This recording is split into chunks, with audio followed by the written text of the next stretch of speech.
Yes, welcome to the kickoff of the first part of a lecture series that is planned to go for at least 2.5 years. And it's part of the project we call GEM, which is short for Green Education in Media, which is an Erasmus Plus cooperation project. So why do we keep envisioning dark futures, techno dystopias, if we actually rather would live here in harmony with nature in a sustainable environment? Maybe it's because we teach and learn in environments which look like this, when we could be learning, well, for example, here, which actually we will be doing in a workshop that we are organizing.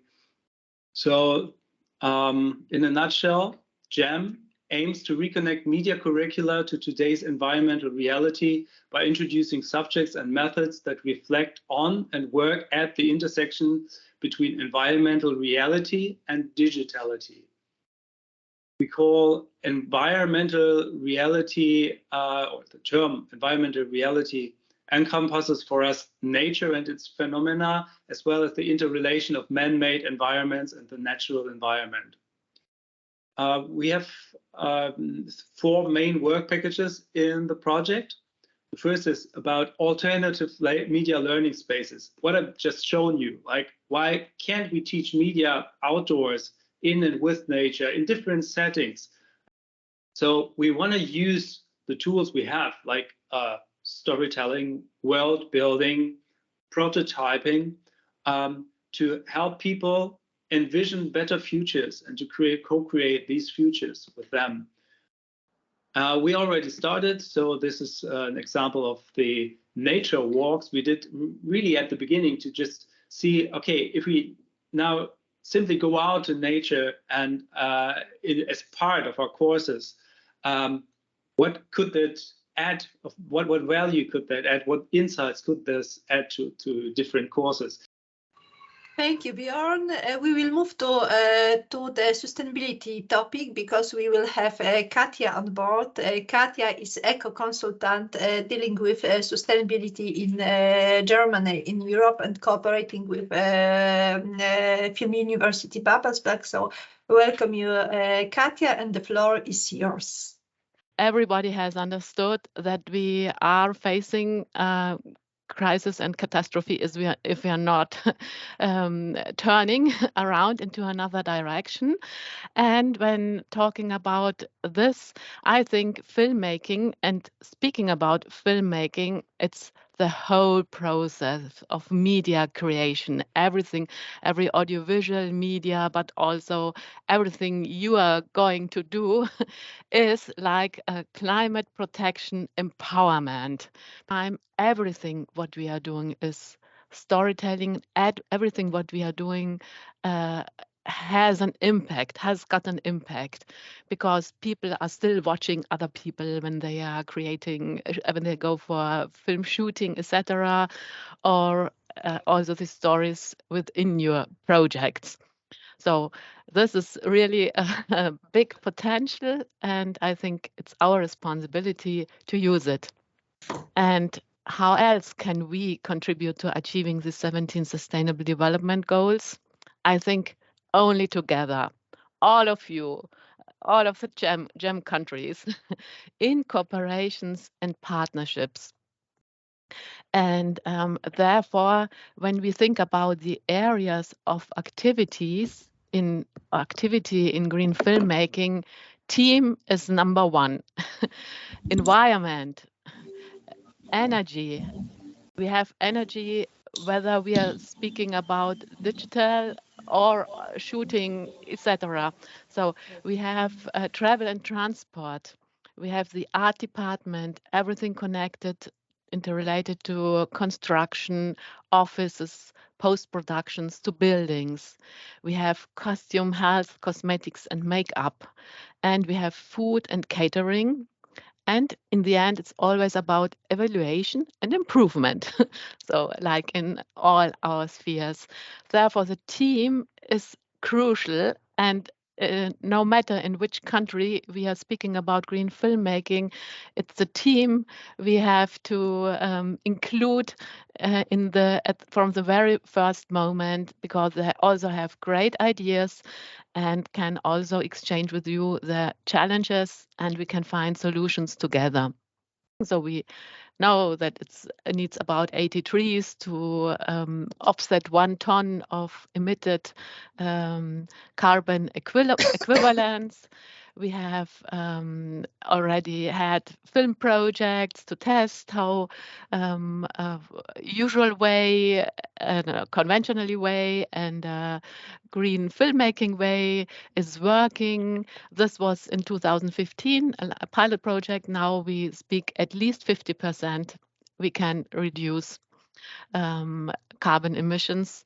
So there's a big potential.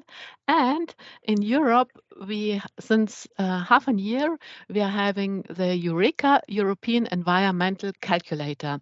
Everybody can use it. It's from several European countries.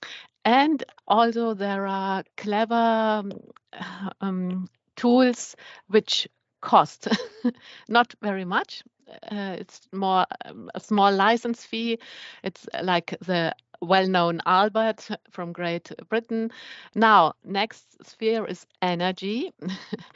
We are always talking about energy sources and efficiency, no matter in which country we are speaking, and it should be renewable resources.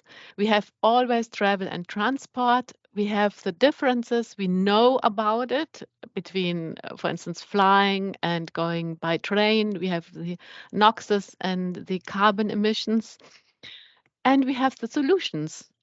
We need some kind of sufficiency to understand what is really well-being in our world.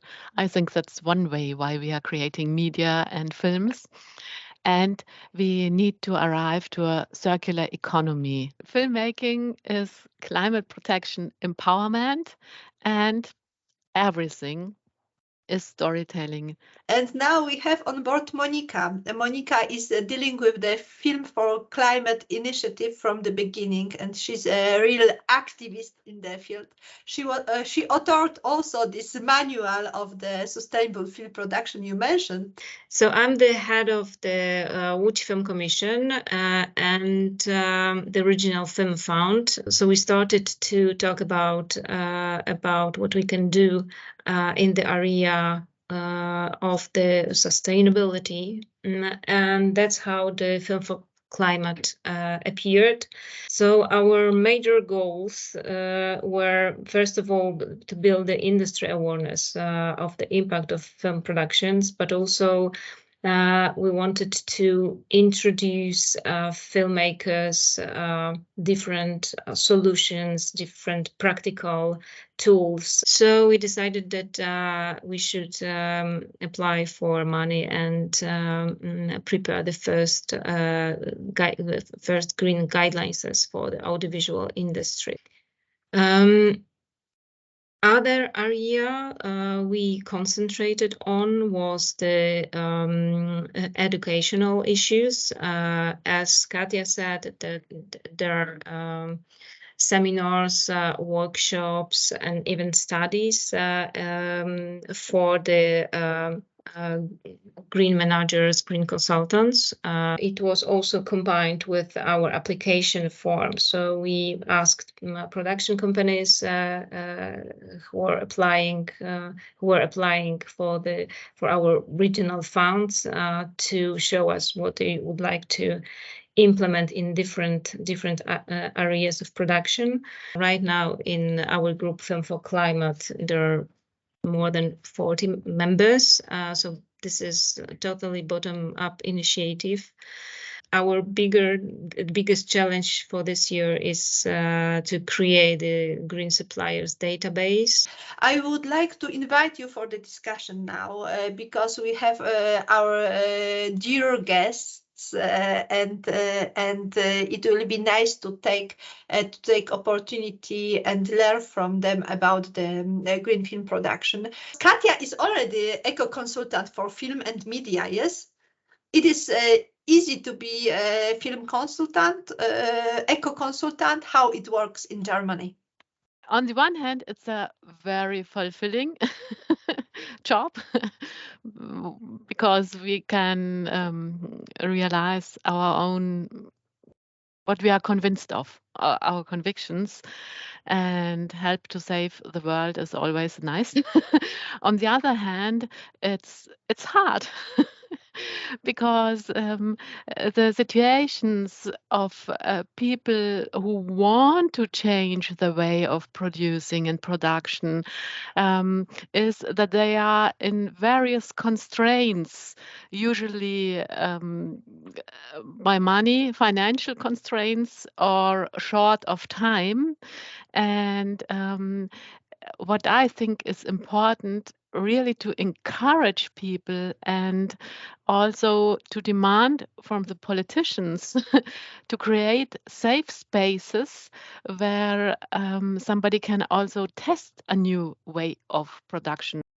And what's the main challenge? It's the money, or it's a consciousness or understanding? How you perceive this problem? So usually it's the money, which is the same like the time budget. Money and time are one combination. Often the money and the time are just excuses, and in reality it's the habits.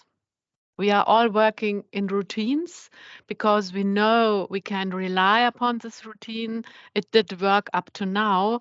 And if I'm going to change something, I might become uncertain. I might run to risk to ruin the project in the end. The good construction of the educational scheme is crucial, and giving also solutions. What is important from the production perspective is to gathering the case studies and best practices, because we are still learning how to solve different problems, implement different solutions. Okay. Thank you so thank much. you very much. Thank you also, Katia. It was great. And Monika, thank you very much.